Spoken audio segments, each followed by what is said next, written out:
Nike Metcons are some of the most beloved training shoes in the world. They're in their 7th iteration. I've used every single one, but to be honest, I haven't really liked any of them.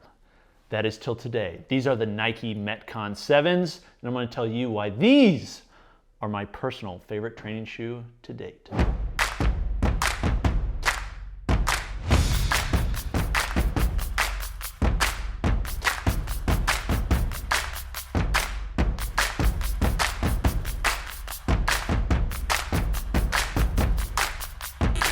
Hey guys, it's Scoop from Garage Gym Reviews, and today we're reviewing the Nike Metcon 7. Now, I have used every version of Nike Metcons.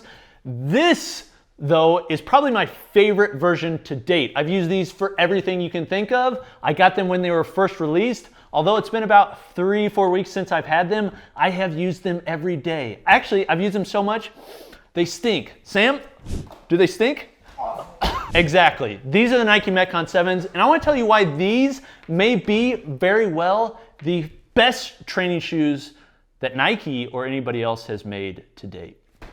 So Nike is well known in the apparel space. They aren't as well known up until a few years ago within the actual training space. Obviously within athletics, but training shoes weren't necessarily a thing until the Reebok CrossFit Nano shoes came out, and then suddenly there was all these competitors from Innovate and other places, and the Metcon was one of those that when it came out, it went bonkers. People went crazy because it's Nike's coming in with a functional fitness training shoe. They now have many lines, but the Metcon 7, the just standard Metcon, is by far the flagship shoe. It's the one they put the most R&D time into, and it's the one that most people have interest in. I've used the 6s, the 5s, the 4s, the 3s, the 2s, and the 1s. However, the 7 is unlike any one of those. Here's one of the problems with the original Metcons is they squeaked. Everybody knows it that's used a pair. When you start to walk with them, after a little bit, you start sounding like a little kid at like a carnival where it's like, and that's cute when you're that young. However, when you get older, it's no longer cute. So Nike has completely redesigned the Metcon 7 to be completely different from the 6 and superior in every way. In fact, and I don't know if this is just for the review edition or this is for something else, if you look on the inside of this particular edition, it's got the different numbering along with the purpose for the change in the shoe. So for example, 001 is squat. On here, they then have a 001 on the heel showing it squat. 004 is climb because they have a spot that's basically designed to prevent rope climbs, and that's on the inside right here, this rope climb locker. It's absolutely amazing. And so it's a completely redesigned shoe, and there's a lot that I want to talk about in relation to it. But let's start with the appearance. We've got a new Coop score that we're basically ideating on. We had somebody, Danny Wynn, in the comments who's like, let's make it a little less arbitrary. 5 is basically the industry leader. This is like the best option, and then it goes down from there. The appearance, in my opinion, and this is just kind of Nike in general, is these are the best looking training shoes that are out there. One, I obviously love the color because I've been wearing these like crazy. I like loud, like annoying peacockish type colors. It annoys my wife, but I like the mix of the purple, the teal, the orange with the gray. I think they just look sick. There's a lot of different colorways, and they allow customization. So for me, in my opinion, these are the best looking training shoe that are out there. That's obviously subjective, so you can like make your decision on whether you like these better than the Nanos in terms of looks. But if I was buying a shoe just based upon looks, Nike is obviously the leader just in general. It's the reason everybody's wearing Jordans and Nikes just walking around. And so for me, these are a 5 out of 5. These are the best looking training shoe, bar none. They're beautiful.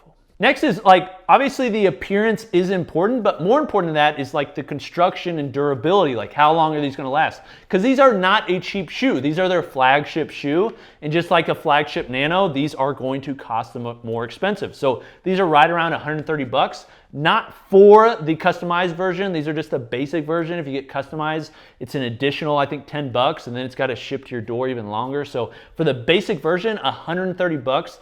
These better be constructed very well. Now, we obviously, just like anybody else, haven't had enough time to put durability tests on these, but I've used these for everything from rope climbs when I was at Emma Carey's 16th at the 2021 CrossFit Games, did rope climbs there, along with snatches, bench, running, you name it. I've used these in every scenario, and they still look like new. They still look clean. I don't take care of my stuff. My shoes, like I just wear them out, probably because I have quite a few of them. And despite not really caring, like wearing these in rain and all sorts of stuff, they still look pretty like new. So I'd say that's 4 out of 5, mainly because there's different construction elements that I like, but Nike in the past for me hasn't always been the most durable. So because of that, it's 4 out of 5. In terms of adjustability and ergonomics, this shoe is designed as a general purpose shoe that could work for most people. There aren't a ton of training shoes that this is for wide foot people, this is for thin foot people. This is designed to work for most people. So if you have a super wide foot, it's probably not gonna be the greatest. If you have a super thin foot, it probably won't be the greatest either. I have a very thin foot, like almost rail thin. And so because of that, one, it's hard to walk around because I have such upper body mass, but number two, it's kind of difficult with most shoes because sometimes they come wider. These for me fit really good. And we have people on our team like Mike who has a little bit wider foot and is fine using the 6s, and these have a similar silhouette as the 7s. So because of that, the width and just general ergonomics is gonna work for most people. But on the adjustability front, these are using Flywire. So it basically wraps the shoe around you, which works really well. It's on this outer side, so it curves it in. And then there's this other function called the lace lock that allows you to lock the laces in to prevent them from getting in the way when you're doing double unders and just other movements like that, which I thought was a really nice, thoughtful feature. I probably won't use it a ton, but to be honest, I like the way it looks. It looks like something that would be on an off-white version with the little tab and just stands out quite a bit. So pretty cool. For that reason, I'd give them a 4 out of 5 on the adjustability ergonomics. There's nothing crazy amazing about them that makes them the best in the industry, but it's right in line with the top ones that are out there. One of the issues with training shoes is they're designed for a lot of different things. That's just CrossFit, cross-training, training in general. So this shoe is designed to be a little bit of a do-it-all shoe. Just like CrossFitters are jack of all trades, the goal of this is if you want to squat in it, you can squat in it. If you want to run in it, you can run in it. Because of that, there's always these compromises. In my opinion, this shoe lends more towards squatting and lifting than it does running. That's not to say it doesn't work in those areas, but in my opinion, the stability on this in a training shoe is second to none. This heel right here is almost a modified squat shoe. It's extremely hard plastic. Reminds me of what's on the Romalios 4, which we have a review coming on, as well as the Savalios. It looks cool. It's see-through. I can see my eye through there. Very cool. It collects dust and dirt really well, but it also just provides a ton of stability when you're squatting. In my opinion, this is one of the most stable training shoes that are out there. That does obviously play into some negative factors on the running side in that it's less flexible, but for a pure training lifting shoe, these are second to none. These are the industry best. These are 5 out of 5 on the stability. Although a shoe can be great for squatting, we also want it to be good for running. So the cushioning does matter. A lot of the cushioning comes in the forefoot. They're basically encouraging people to do a pose method type of running, a midfoot strike. Because of that, the cushioning on the front is good. It's nothing that's outstanding. There is some cushioning on the back.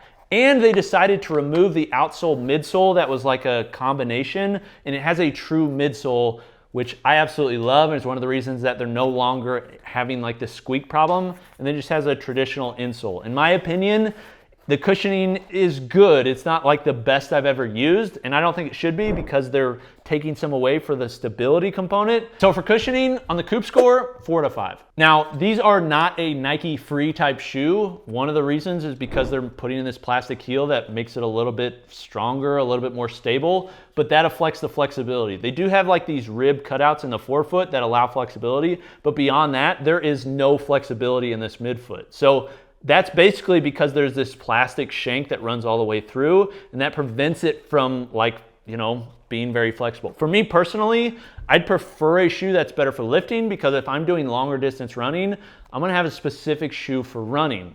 This is a good general training shoe, something that I can use obviously for shorter distance runs up to 800 meter or maybe even a mile. However, this one is really more designed for lifting. So because of that, the flexibility on the forefoot is nice, but it doesn't go all the way throughout the shoe. So in my opinion, it's a 3 out of 5. It's average at best.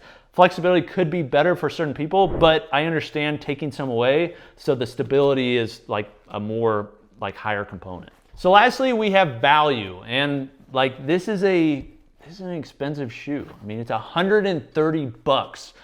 Although I don't think to most people 130 bucks doesn't sound like a lot in terms of shoes because we're used to paying that much. The reality is 130 bucks for just a pair of shoes when you can, this isn't gonna like improve your performance that dramatically. It may a little bit. It's nice to have some of these elements like a rope climbing guard, the ability to lock down your shoelaces, this little plastic heel that then goes on the wall when you're doing handstand push-ups. Like those different things are very nice. But the reality is you could probably perform just as well with a cheap pair of trainers. So because these are an expensive shoe and the value I don't think is like above average, I'd say it's a 3 out of 5. It's average. It's not like extraordinary. It is pretty good for the price. A lot of shoes this expensive, like a NoBull for instance, I'd probably put the value more like a 2. I don't think it's that valuable. These can be a little bit higher than that because I do like them that much. So they're a 3 out of 5. So to wrap all this up, there's some other additional like parts I would put in here, like customer service, returns and exchanges, things like that we put over on the site. If you'd like to read that full review, you can click the link below the like button. However, in my opinion, when I tally all these up, these are about a 4 out of 5. These are, in my opinion, for me personally, I would prefer these over Nanos. A 4 out of 5 is a dang good shoe when I compare them to some others that are on the market.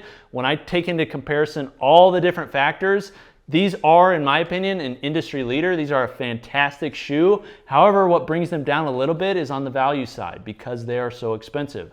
But that's kind of expected for any shoe of this level. So this is Coop from Garage Gym Reviews. Do you like Metcons? Do you prefer Metcons or Nanos? Does it really even matter what shoe you use? If you'd like to get these, make sure you click the link in the top right. It's a little card where you can check out with the best price that we found. This is Coop from Garage Gym Reviews. We'll see you next time. Peace.